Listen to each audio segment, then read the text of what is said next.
साथियों नमस्कार, आप देख रहे हैं डिजियाना उत्तर प्रदेश संदेश। मैं इस वक्त मौजूद हूँ अनुपम जैन जी के यहाँ। अनुपम जैन जी दिव्यांग प्रकोष्ठ की भारतीय जनता पार्टी कानपुर बुंदेलखंड की सह संयोजक हैं और इन्होंने बुंदेलखंड में रहते हुए, भारतीय जनता पार्टी में रहते हुए दिव्यांगजनों के लिए बहुत ही साहसिक कार्य किए हैं और इनकी दिव्यांगों के लिए क्या कार्य योजनाएं हैं उन्हीं की जुबानी हम जानने की कोशिश करेंगे। और भी उन्होंने दिव्यांगों के लिए बहुत सारे कार्य किए हैं, वो भी हम उनसे जानेंगे। आपका डिजियाना उत्तर प्रदेश संदेश में स्वागत है। नमस्कार। ये जो दिव्यांगों के लिए आपकी कार्य योजना क्या है? मेरा ऐसा मन है कि मैं दिव्यांगों के लिए कुछ ऐसा कर दूं कि उनको जीवन में कहीं भी समस्या ना आए। अभी जैसे मैंने देखा कि जब एलिम्को में सामान लेने के लिए दिव्यांगजन आते हैं, जब सहायक उपकरण लेने आते हैं तो उनको उसी दिन वापस जाना पड़ता है, क्योंकि उनके पास रहने के लिए जगह नहीं है और ना ही उनके पास इतने पैसे कि वो किसी अच्छे होटल में ठहर पाएँ। तो मेरे मन में ऐसा विचार है कि कानपुर में जितने शेल्टर होम हैं, क्यों ना उनको दिव्यांगों के लिए सुविधाजनक बना दिया जाए। तो मैंने माननीय सांसद पचौरी जी से चर्चा की इस विषय पर। मैंने कहा सर, मेरा ऐसा मन है कि मैं चाहती हूँ कि जो दिव्यांग आता है उसे रात में ही ट्राईसाइकिल चला के, हाथ से बेचारा जाता है, बस में चढ़ा नहीं सकता, ठहरने के लिए पैसे नहीं हैं, किस तरह से वो रात भर चलेगा, कैसे घर पहुंचेगा। तो इसी को ध्यान में रखते हुए मैंने कहा जितने शेल्टर होम हैं मैं चाहती हूँ कि उन पे रैंप बन जाए और जो टॉयलेट हैं वो कमोड उनमें अवेलेबल हो। इस तरह की सुविधा हो कि दिव्यांग आराम से उसमें जाके रात भर ठहरे और सुबह होने के बाद वो अपना उपकरण लेकर के चला जाए। तो इस पर उन्होंने बहुत ही अच्छा कदम उठाया। उन्होंने मुझे पत्र दिया और अपनी तरफ से, और नगर निगम के लिए उन्होंने पत्र लिखा और कहा कि जितने भी जोन हैं सबके अंदर 6 शेल्टर होम, 6 जोन हैं, 6 के 6 शेल्टर होम ऐसे होने चाहिए जो कि दिव्यांगों के अनुकूल हों। और अभी हमने उनको 6 शेल्टर होम तैयार भी करा दिए हैं। वो लोग आराम से रह सकते हैं, वहाँ सुविधा का पूरा उपयोग कर सकते हैं। और कौन कौन सी ऐसी कार्य योजना है जो आपने दिलो दिमाग में दिव्यांगों के लिए बना रखी? मेरा ऐसा मन होता है, कभी कभी मैंने देखा है कि जब भी कभी बस से जाना हुआ, मैंने देखा कि दिव्यांग सड़क पे बैठा होता है, इंतज़ार करता है कि बस आ रही है, लेकिन बस तेज़ी से निकल जाती है, उस दिव्यांग को नहीं बैठाते, क्योंकि उनको लगता है कि शायद उसे गोदी में उठा के बैठाना पड़ेगा, कुछ परेशानी होगी। तो कुछ ऐसा, और कुछ बुज़ुर्ग महिलाओं के लिए भी मैंने सोचा कि जब बुज़ुर्ग महिला बस ऊंची होती है, जो आजकल की परिवहन निगम की बसें हैं वो ऊंची हैं, तो जब किसी वृद्ध महिला को चढ़ना होता है तो घुटनों की वजह से चढ़ नहीं पाती। और आप सोचिए कि जब यहाँ से पकड़ के उसको उठाया जाता है और उसको जब बस में जाता है, बड़ा अच्छा सा नहीं लगता, महिला को भी बड़ा संकोच होता है और देखने में हम महिला होते हुए हमें भी नहीं अच्छा लगता।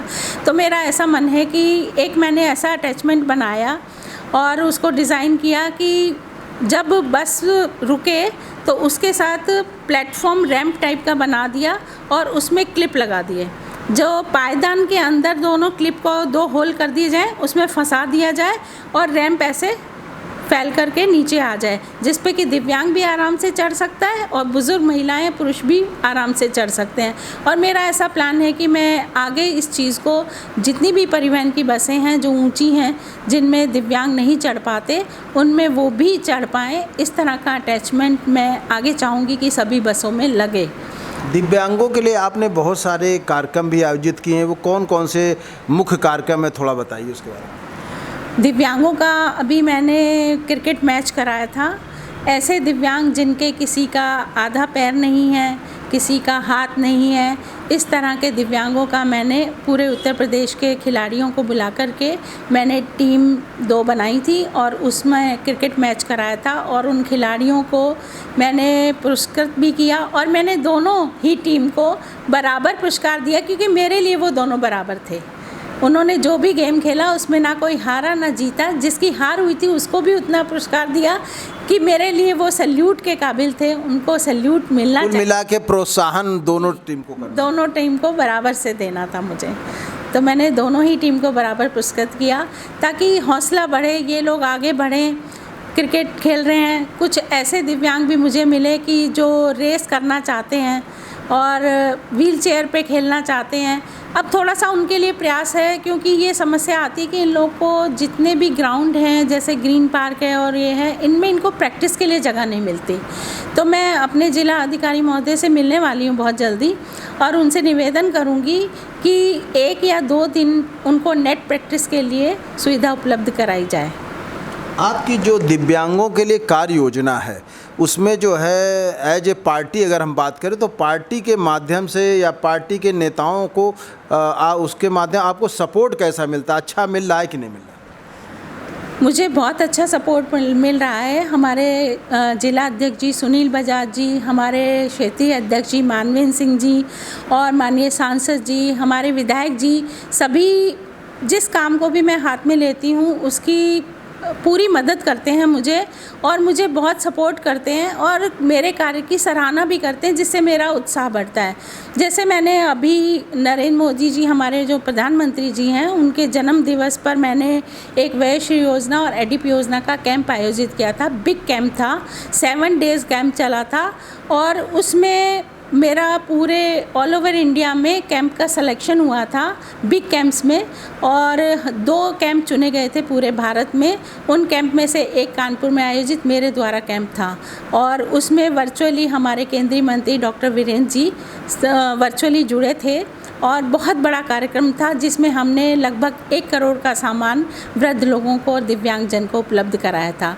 ऐसे मैं हर जन्मदिन पे माननीय मोदी जी के दिव्यांगों के लिए और वृद्ध लोगों के लिए उपकरण उपलब्ध कराती हूँ। इस तरह के कैंप्स आयोजित करती हूँ, स्वास्थ्य कैंप आयोजित करती हूँ, वैक्सीनेशन कैंप अभी हमने कोविड काल में अरेंज किए थे दिव्यांगों के लिए स्पेशली, क्यों, ताकि उनको भीड़ में न जाना पड़े और परेशानी ना हो।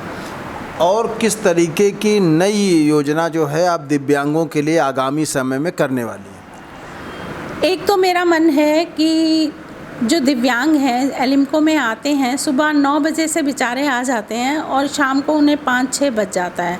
वहाँ पर उनके कुछ खाने पीने के लिए कैंटीन की कोई व्यवस्था नहीं है।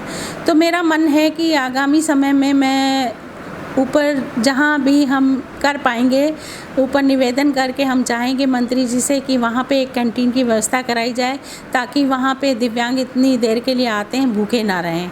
दूसरा, मेरे मन में कुछ ऐसा है कि जैसे राशन इन लोग को दिया जाता है, राशन कार्ड से राशन तो मुफ्त मिल जाता है, लेकिन आज के समय में कोई भी माँ के अलावा मुझे नहीं लगता कि कोई भी परिवार वाला इनका राशन सब ले लेते होंगे जो मुफ्त में मिलता है, लेकिन इनको खिलाना नहीं चाहते, कोई बना के देना नहीं चाहता। तो मैं ऐसा चाहती हूँ कि कुछ ऐसी व्यवस्था सरकार की तरफ से हो कि कुछ कैंटीन बन जाए, जैसे कानपुर जैसी जगह में 2-3, जैसे दक्षिण में बन जाए, एक उत्तर में बन जाए, 2 कैंटीन बन जाए, जिसमें अपना आईडी कार्ड दिखा करके ये लोग अपना भोजन कर ले। फ्री राशन देने की बजाय इनको बना बनाया खाना मिल जाए, ताकि ये भूखे ना सोएं और ना ही इन्हें किसी के ऊपर डिपेंड होना पड़े। ठीक मैम, ठीक। ये थी अनुपम जैन जी, जिन्होंने बताया कि दिव्यांग के लिए कार्य करना इनका एक मिशन ही नहीं, एक सेवा है, और इसी तरीके ये नई नई योजनाएं दिव्यांगों के लिए भारत सरकार के माध्यम से, उत्तर प्रदेश सरकार के माध्यम से आगे आने वाले समय में लाती रहेंगी। डिजियाना उत्तर प्रदेश संदेश के लिए कैमरामैन संतोष गुप्ता के साथ मैं संजय मौर्य, कानपुर।